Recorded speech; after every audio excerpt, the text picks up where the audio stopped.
Hey, Tony Gazzard here, popping in. I'm on the road, working as a life coach in another industry and in a hotel for a couple nights. Wanted to pop in and shoot a video. Not sure if you can hear me too well, but you may have to just turn your sound up or put some headphones in because I can't really talk too loud because you know how in the hotel is paper thin walls and I hate when I'm sitting in my room and I can hear somebody whole conversation or what they over there doing. But I want to talk to you about something, and this is one of the biggest things. And if everybody can get this, it really won't be any need for me to make videos on love and relationships. But I think the hardest thing in the world is to get this. I think the hardest thing in the world is to understand this and to realize like this is possible. And the crazy thing about it is life will give you what you require from it. And not in every area, but in your relationship. And you got to be okay with walking away. And that's the hardest thing in the world because we get desperate. And what I see is desperation. I got married at 23, so I had to learn this lesson in business. I have to learn this lesson from walking away from the table to opportunities and deals and things that's pitched to me, TV shows and things of that nature that I could say yes to and I can make some money from, I can get some fame from, but it doesn't really fit me and what I want to do. So I got to be willing to walk away from that. And I think that's the hardest thing when it comes to this. Now I have this thing I call the 4 levels of love. And in the 4 levels of love, which it's not all related to love, but the first level is lust, meaning you see somebody and you're attracted to them. And at that level, it's just physical. You're attracted to them and that's it. The second level is like. So you see somebody you like, y'all connect, you start to talk, you build, you get to know their personality, their likes, their dislikes, who they are, who they aren't, and you fall in or you walk in or step in to like, and you like them. The third level is love. And with love is a space where you start to give of yourself. You'll sacrifice, you'll give to them, you'll do for them, you'll be there for them, and it goes a little deeper. The fourth level is self-love. And to me, self-love is the highest level of love. And with self-love, it's very similar to love in the sense that when you are at this level of love in a relationship, because you can be at this level of love as a single person, but when you're at this level of love in a relationship, you love the person you're with and you sacrifice for them, you give to them, but you also are willing to walk away. If the love you're giving, they don't reciprocate. And when I say reciprocate is they don't love you back. They don't have to love you the same way, in the same language or what have you, but if they don't treat you with love, then you walk away. And that's self-love. And if you look and you pay attention to relationships, one of the things you'll notice is a lot of times we skip levels. So you could lust after somebody and you know what, I don't know if I pull this down. I can't remember if I turned off my Bluetooth. Hopefully I turned off my Bluetooth because my Bluetooth earphone sitting by the phone, and if I'm talking into that, you really ain't gonna be able to hear me, but hopefully I turned it off. So you can see somebody and lust after them, and then guess what? You can lust after this person. Y'all can talk, go on a few dates, and then you get into the bed. Then when you get into the bed, your lust has now driven you to the bedroom. So now you have consummated your relationship by becoming physical. And you became physical within the first month. sometimes within the first week, 2 weeks in today's society. So now you become physical, and then because you become physical, you get into a relationship. And now you get into a relationship and you may be living together, you going out to eat, you hanging out, you become a couple. But you find yourself loving someone, sacrificing for them, doing for them, neglecting yourself, giving to them. You find yourself doing all this for them, but you actually don't like the person. Y'all personalities don't mesh and you don't get along. And that's because you gave into lust. And instead of keeping your legs closed, keeping your pants zipped, you gave into lust and you got into bed. So now you form this sexual bond without a emotional or a mental bond, without a heart connection. But yet you come together, so you say, hey, we like this was fun, let's just be in a relationship. And now you go to love, what you calling it love. Oh, we're in love, we're together. I love this person, but I can't stand them. You hear people say, I love them, but I don't like them. Or I love them, kill for them, but I don't, but we fight like cats and dogs. If you fight like cats and dogs, that means that you don't like each other. And truthfully, love should be pure as well. But it's not actually love, although we may call it love. It's more so, it's lust. And see, with lust mirrors love. We confuse lust for love. And lust is a part of love. Lust can be a part of love. When you look up the definition of love, one of the definitions of love is lust. And so, or an attraction to. So love can be shallow, love can be deep. And just like the ocean, you get to by a shore, it's gonna be shallow, but the deeper you go, the further you go, the deeper it's gonna get. And that's how a relationship is. The further you go in this relationship, the deeper it's gonna get. Now, these deep waters could be beautiful, and you can scuba dive, and you can snorkel, or you can drown or get ate by a shark. So deep waters can present beauty, and it could present chaos. And the same thing in a deep relationship. It can be beautiful or it can be disastrous. And so you got to understand this about these 4 levels of love. Now, this is something I made up. This is something I just created. Somebody may have something similar to it. And this relates to a relationship, not love between a parent and a child. So this just specifically relationship based. And you're going to see somebody steal this and put it in their book and then get sued and have to give them all the royalties from the book. Thank you very much. All right, watch yourself. And so here you see, when you look into a lot of relationships, you see most people get stuck in love. And what I mean by stuck in love is they fighting like cats and dogs. They ride or die. They Bonnie and Clyde. They going through. They sacrificing for each other. They dealing with all this stuff. There's cheating. There's break babies. There's emotional abuse. There's physical abuse. There's verbal abuse. It's all different types of abuse. And the one thing that both of these people don't have is the heart to walk away. So they have love for each other, although it's toxic love and toxic lust and maybe even toxic like, but they don't have self-love, meaning self-love says, although I love you, I love me just as much. Y'all forgive me, I'm gonna lose my voice.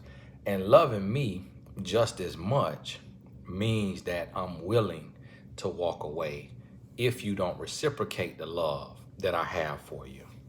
And so that's what happens right there. So what you have to understand, that self-love is setting standards for your life, setting boundaries for your life, and not only sacrificing and loving your neighbor as you love yourself, but self-love is being willing to walk away. So Here's the thing.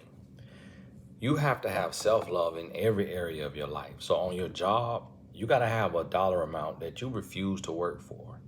You got to have a type of job that you refuse to do. You got to have an amount of hours or amount of days that you refuse to work. You got to have certain things that you refuse to do. You have to have standards and boundaries. In your relationship, you have to have standards and boundaries. There has to be things that you refuse to do. You have to have deal breakers that you will chalk it up, cut your losses, and move on with your life if the person does this, if they exhibit this behavior. You got to have that. If you don't have that, then you're destroying yourself. You're destroying yourself. So you have to realize that self-love is going to change everything about your life. It's going to change everything about your life. And although people will walk away and you're going to lose some people, you're going to have to cut some people off, what you're going to gain is self-respect. You're going to gain the respect of others. And then eventually you're going to be given what you're worth. You're going to be given what you deserve. You're going to be given what you demand, what you require. And so I've seen this happen in business. You know, when I was paid $50,000 to speak for 5 minutes, and that was just because of the size of the event, the nature of the event, and I felt it was worth that. So as a young man who has no agent, no manager, I asked for $50,000. And guess what? The company paid me $50,000. Now, the crazy thing about that $50,000 is I had to do like an interview for a radio station, and I had to give a 5-minute speech. So if you're a speaker, you know, speaker, personality, online personality, you know, ask yourself, would I like to make $50,000 in 5 minutes? Well, guess what? There's events that's the budget. But if you go and you're like, I'd be happy to speak for 5,000, then you're gonna get that 5,000. So you got to do your research and see what type of event this is, what type of venue is this, what type of money is tied up in it, attached to it, what type of money gonna be made from it, what your brand means to their brand, and you got to do your research. What are other people paid for events like this? And then you got to go boldly and speak that. So I've seen that happen in business. I've seen it happen in love. So I have requirements that my woman is not going to yell at me, is not going to curse at me, is not going to disrespect me in public or in private, is not going to lie to me. And I will see some women curse their man out. Never in my life. Never in my life. Never in my life. You hear me? Never in my life is a woman finna cuss me out and get to talk to me a second time. You hear me? Never in my life is a woman finna be embarrass me in public in front of people, yelling at me or calling me out my name, or, oh, you're so stupid. Why? How did you not know that? How did you do that? You was dumb. You just as stupid as a box of rocks. You just as dumb as a box of rocks. I done heard women talk to their man like that. Never in my life. Never in my life is a woman am I gonna be with a woman who smoke? Nor am I gonna be with a woman who get drunk. There's a difference between having a drink or 2 drinks and getting drunk. And never will I be with a woman who get drunk. Never will I be with a woman who curse like a sailor. And, you know, every other word is a cuss word. Every sentence is a cuss word.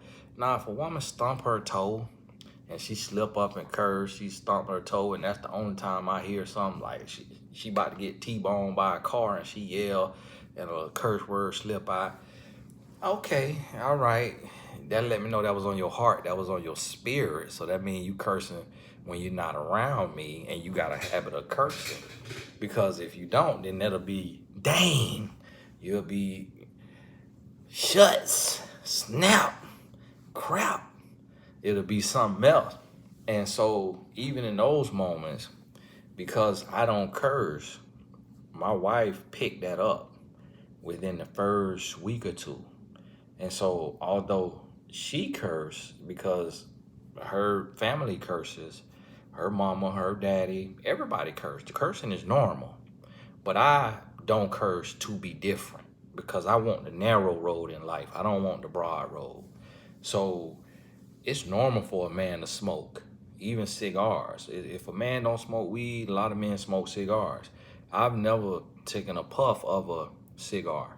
I've never taken a puff of weed, a puff of a cigarette, except when I was probably about 7 years old and I had one of my grandma's cigarettes and tried to take me a puff, but I wasn't successful because I ain't had no smoke come out.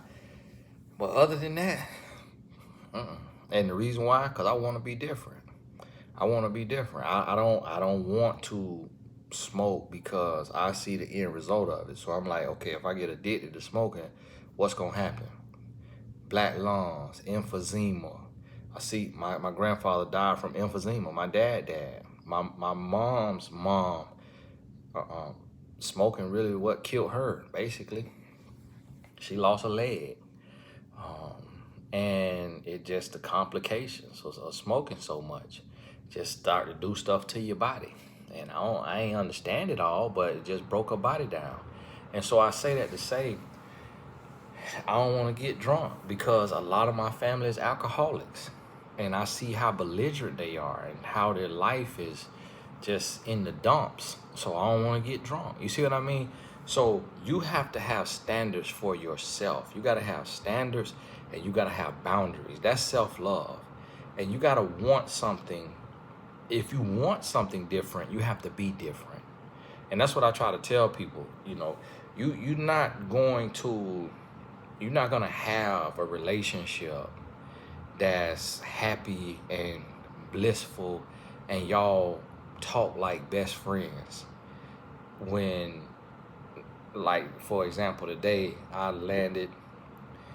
got into the rental car. I called my wife to let her know. I was like, hey babe, I'm just calling you. I done got in a rental car. I'm finna drive to the location. It's an hour and a half away. Just will call and let you know I got here safe. I look up, the hour and a half is over and I'm at the hotel. And I'm like, baby, I say, girl, you done taught me. She was like, you taught me. I say, you done taught me. It's an hour and a half. Girl, you done taught me an hour and a half. And I call it taught me. Not talk to me. Girl, you done taught me. You taught me. And she don't even talk like that. She just copying me. But an hour and a half, I talked to my wife the whole drive and didn't even realize it. And then still, since that hour and a half that I done talked to her today, I done talked to her another hour or two today.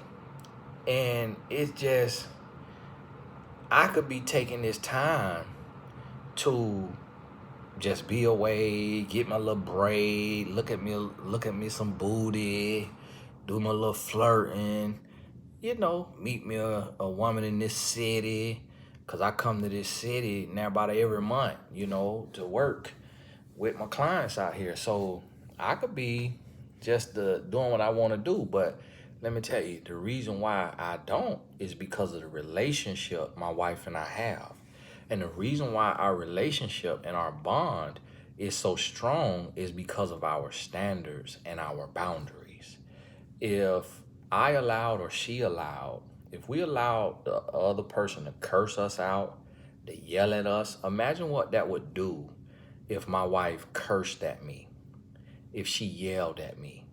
When I get on the road, I don't want to talk to her at all. And in fact, I want to cheat if she cursed at me, if she yelled at me, if she disrespect me in public, if she disrespect me in private, if she undermined me, if she, you know, tried to be spiteful, to be nasty, to be hurtful, if she did those things to me, when I'm on the road, I'm gonna act like I'm so busy with work that I can't even talk to her, and then I'm gonna talk to her 5 minutes, and then I'm gonna act like I'm so tired from the day that I got to go to bed, and I get off the phone and I'm sitting up on the TV watching pornography.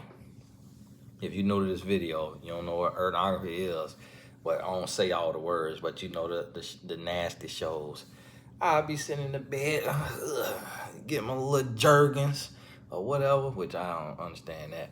But I'll be doing whatever I want to do if we didn't have standards and boundaries, and vice versa.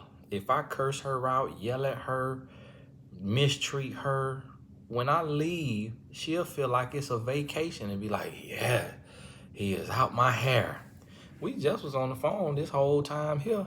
I got off the phone. I said, baby, I need to shoot a video. I ain't shot no video in a few days. You know, it's been 3 days, I think I ain't shot a video. Or maybe I shot one yesterday. But I said, baby, I need to shoot a video. She's like, oh yeah, do that. And so, you know, I just got off the phone. And I share that personal example, which I'm not bragging. I'm just giving you a real life example, because it might not even be what you want to do. You might not want to talk to your partner even when you happy in love for an hour and a half when you away from home. So that ain't nothing to brag about. But what I'm saying is that's an example of boundaries and standards and what it can produce. So a lot of times people say, oh, I want this and I want that. Well, it's certain things that got to be done to get that. It's certain thing got to be done to get it. So I could look at the next man and be like, man, that man got a chest on him, arms on him. He slim built, he muscular and lean muscle. And then I look up there on the plane, the lady offer him some food, and he say, you know, can I get it without the bread? He trying not to do the carbs or whatever he said without, and then he eats something else, you know. And so I'm like, oh, okay, I see that what he's doing after I just finished my Chick-fil-A biscuit and fried chicken biscuit from Chick-fil-A with some hash browns and an Arnold Palmer, sweet tea, sweet lemonade, and toe it up. And then so I look over here and see this man fit, but then he making healthy choices on his meal. He cutting out certain food groups based on the meal plan he on right now. Now, when he got the sandwich, he gone bit it and took him a old bite, but it was some he had him take off of there.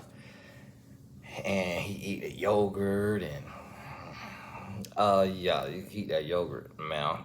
Can you just bring me the fruit? And I ate me some fruit. And now I drunk me a bottle of water because I had me an Arnold Palmer before that. I shouldn't have had that Arnold Palmer, but I wanted me a little something. I say, well, lemonade probably got some properties in it that I could use in the morning, because a lemon, that's what you do when you sick. You have honey and lemon.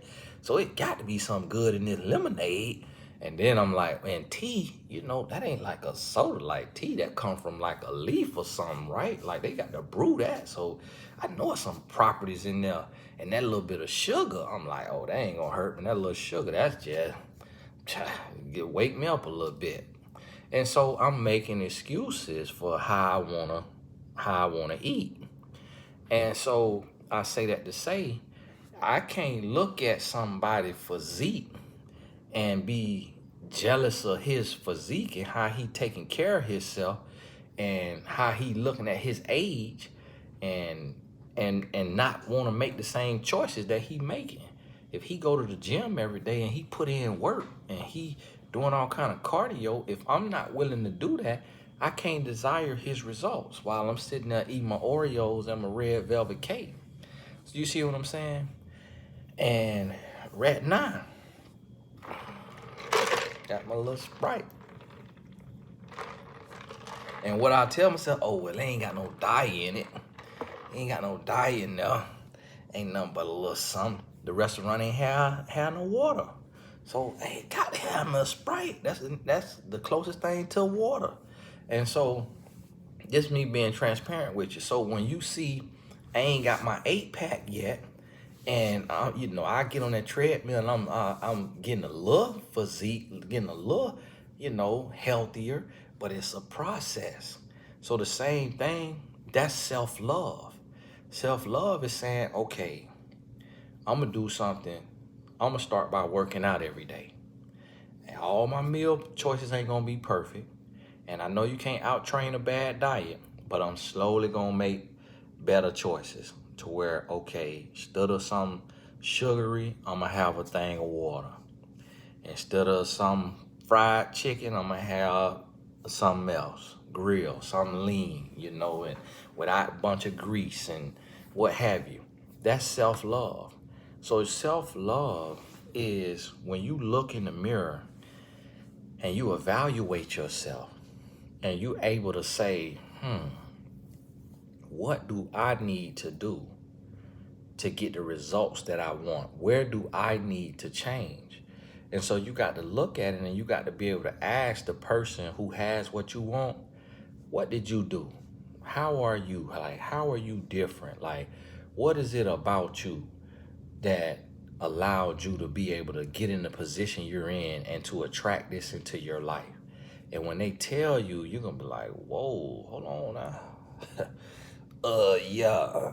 And then you get to see. I remember when I talked to a guy, he said, look, for the first 7 days, what we're gonna do, we're just gonna shock your body and then we'll ease back into it. First 7 days, we wanna do no bread, no white rice, no starches or whatever he said, no carbs. We wanna do some meat and vegetables, stuff like that. Breakfast, have you some eggs and some bacon, but leave out the hash browns and the grits. Lunch, have your grilled chicken salad instead of having rice with chicken. And then dinner, have you this here, sauteed mushrooms, chicken, and vegetables. Saute that all up and have that right there. But don't put it on top of brown rice or white rice for just 7 days. That's what the guy told me.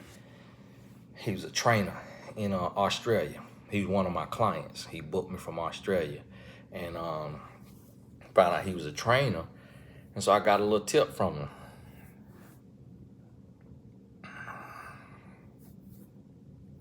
I last a day. Yeah. Brother, that ain't gonna work for me. And when you supposed to be doing something to get some results and it ain't working, I see it in what I do. Somebody come to me for relationship coaching, I tell them like, look, this is what it's gonna take. But they don't have the discipline to do it, so guess what they do? They fire me. Meaning I don't hear from them. They'll literally pay for 4 sessions, do 1 session, hear what they don't like, hear what's gonna be a sacrifice, too much of a sacrifice, too much change, and they'll leave them 3 sessions on the table. Never use them. Just flush the money down the drain because change is painful. Change painful. I do the same thing with my physical training. I sign up for 20, 30 sessions up front. I do 10 of them and leave the rest on the table. Trainer got free money because I'm like, man, I'm tired of going in there pushing them weights. And somebody looking over me, breathing over me, telling me, all right, 10, 9. And they ain't doing nothing wrong. They trying to motivate me. But for me, that annoyed me. I'm like, so I got to work out by myself. You see what I'm saying? This is what you have to understand about self-love, is that self-love is the one type of love that hurts.